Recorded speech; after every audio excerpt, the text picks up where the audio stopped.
Halo semuanya, apa kabar? Semoga semuanya dalam keadaan sehat selalu. Saya berdiri di sini ditugaskan sebagai moderator dari kelompok 4 dengan membawakan materi bahasa Indonesia dengan judul Keterampilan Akademis.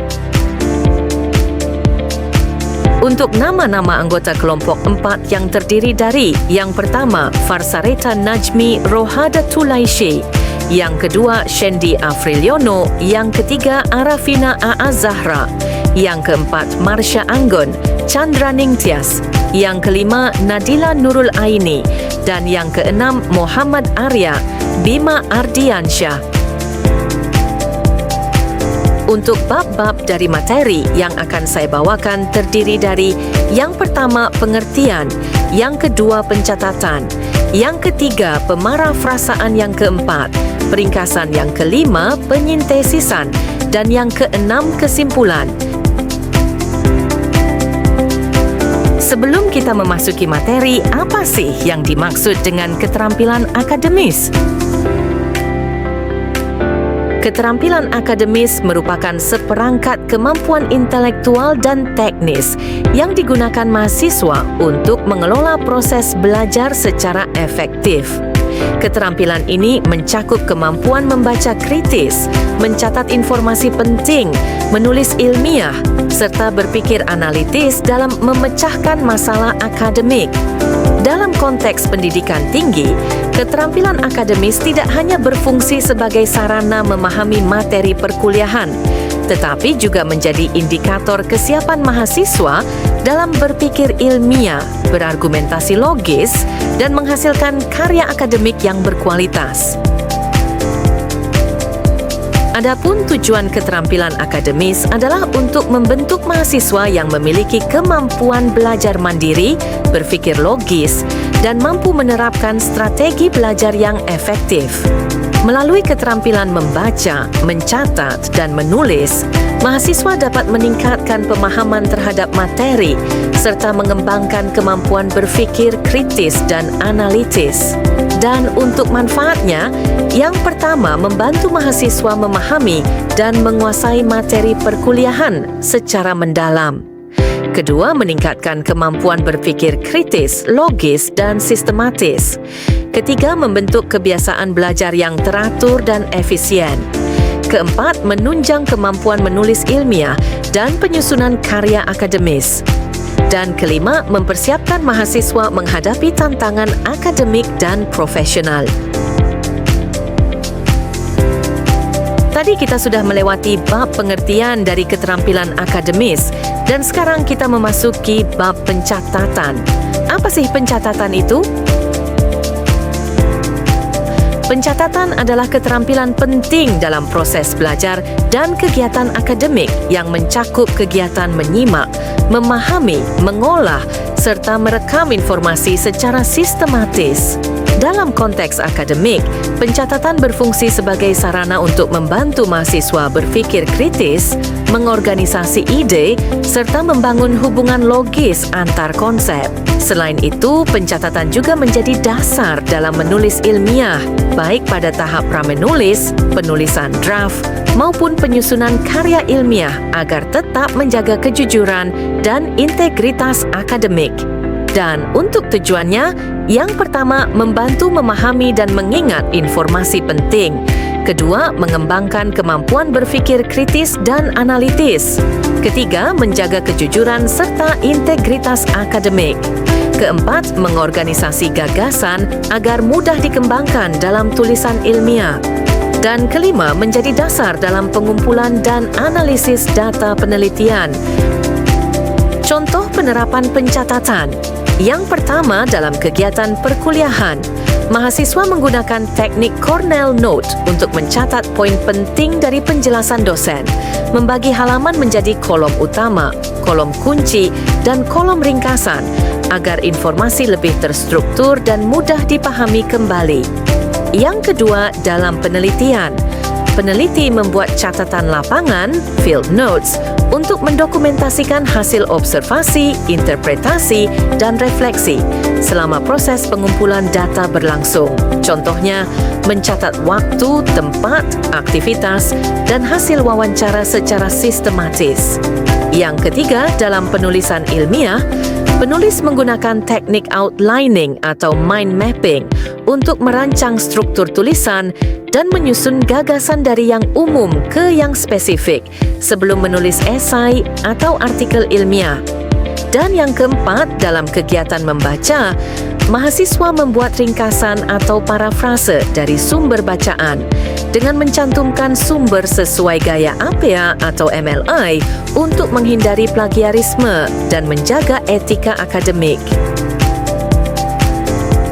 Tadi kita sudah melewati bab pencatatan dan sekarang kita memasuki bab pemarafrasaan. Apa itu pemarafrasaan? Pemarafrasaan berasal dari kata paraphrase yang berarti pengungkapan kembali suatu gagasan dengan kata-kata sendiri tanpa mengubah maknanya.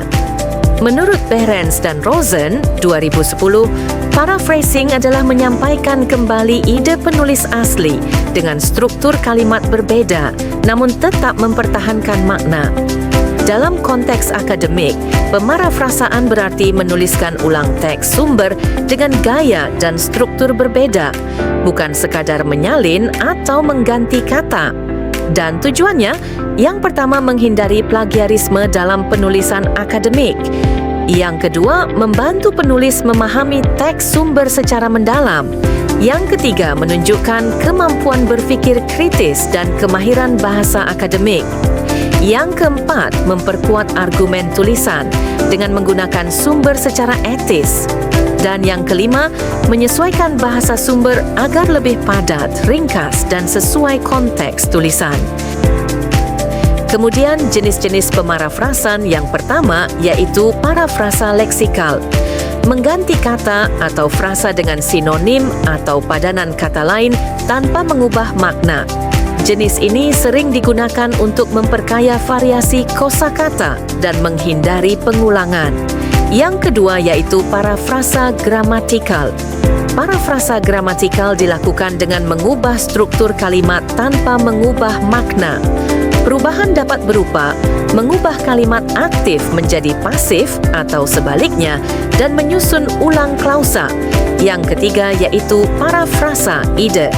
Parafrasa ide dilakukan dengan menyusun kembali gagasan utama dari teks sumber ke dalam kalimat baru sesuai pemahaman penulis.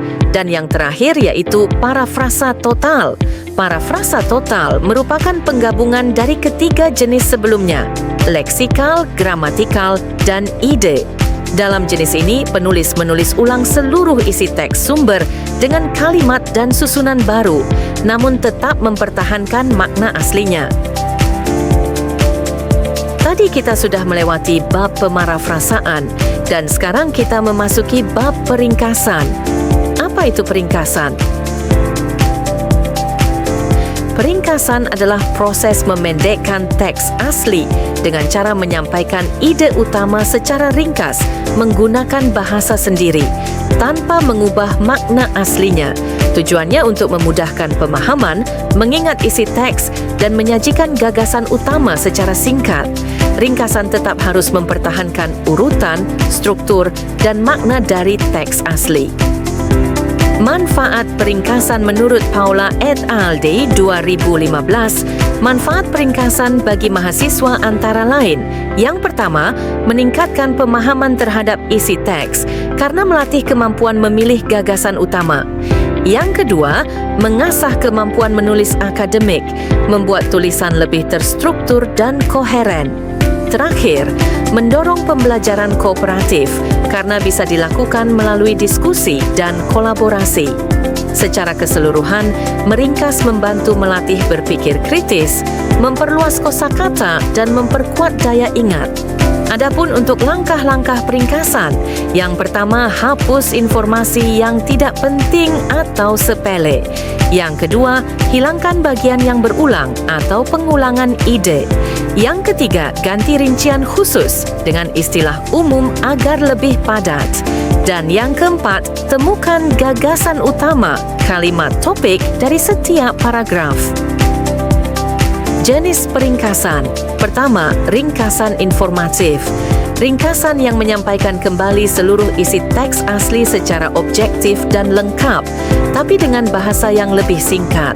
Artinya, semua ide utama, gagasan penting dan poin penting dari teks harus tetap ada, hanya saja disampaikan lebih padat. Ringkasan jenis ini biasanya digunakan untuk laporan ilmiah, artikel, atau teks akademik yang memerlukan pemahaman menyeluruh terhadap isi. Kedua, ringkasan deskriptif. Ringkasan deskriptif tidak menjelaskan seluruh isi teks, tapi memberikan gambaran umum atau laporan singkat tentang teks tersebut. Biasanya hanya menyebutkan topik, tujuan, dan bagian utama teks tanpa menjelaskan detail isinya. Jenis ini sering digunakan dalam abstrak buku, sinopsis filem, atau katalog perpustakaan. Tadi kita sudah melewati bab peringkasan dan sekarang kita memasuki bab penyintesisan. Apa itu penyintesisan? Penyintesisan adalah proses yang membutuhkan integrasi erat antara keterampilan membaca dan menulis. Kedua keterampilan ini merupakan komponen psikolinguistik dan sosial yang fundamental dalam komunikasi.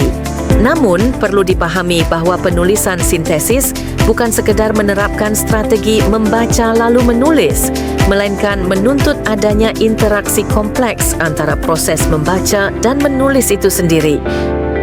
Selanjutnya, yaitu tujuan penyintesisan yang pertama, yaitu menciptakan pemahaman yang lebih luas. Kedua, mengembangkan argumen atau perspektif baru. Ketiga, membantu penulis membuat kesimpulan. Keempat, mendukung penalaran logis. Dan yang kelima, memperkaya pemahaman pembaca. Langkah-langkah penyintesisan. Pertama, menyeleksi informasi, bertujuan untuk memastikan bahwa hanya informasi yang relevan dan berkontribusi pada pengembangan argumen atau pemahaman baru yang dimasukkan dalam sintesis. Kedua, mengorganisasi informasi. Selanjutnya, tahap kedua yang melibatkan penataan ide-ide yang telah dikumpulkan secara sistematis, logis, dan terstruktur. Terakhir, menghubungkan informasi. Penulis tidak hanya menampilkan atau memaparkan data saja, melainkan menciptakan piranti antar gagasan dari berbagai sumber yang telah dikumpulkan dan diorganisasi. Jadi, kesimpulan yang dapat saya ambil dari bab-bab materi yang sudah kita lewati adalah keterampilan akademis merupakan kemampuan dasar yang harus dimiliki mahasiswa untuk mendukung proses belajar yang efektif dan berintegritas. Keterampilan ini mencakup pencatatan, pemarafrasaan, peringkasan, dan penyintesisan yang semuanya saling berkaitan dalam kegiatan akademik. Yang pertama, pencatatan membantu mahasiswa memahami, mengingat, dan mengorganisasi informasi penting secara sistematis sehingga mendukung kejujuran akademik. Yang kedua, pemarafrasaan melatih kemampuan memahami teks secara mendalam dan menghindari plagiarisme dengan menulis ulang ide orang lain menggunakan bahasa sendiri. Yang ketiga, peringkasan menuntut mahasiswa untuk menyeleksi dan menyajikan ide utama secara ringkas, melatih berpikir kritis, serta memperkuat daya ingat. Dan yang keempat, penyintesisan menggabungkan informasi dari berbagai sumber untuk membangun pemahaman baru, memperkuat argumen, dan menghasilkan tulisan yang logis serta orisinal. Sekian, apabila ada kesalahan itu dari saya pribadi dan apabila ada kebenaran itu datang dari Allah Subhanahu wa Ta'ala. Saya sebagai moderator dari kelompok 4 pamit undur diri. Terima kasih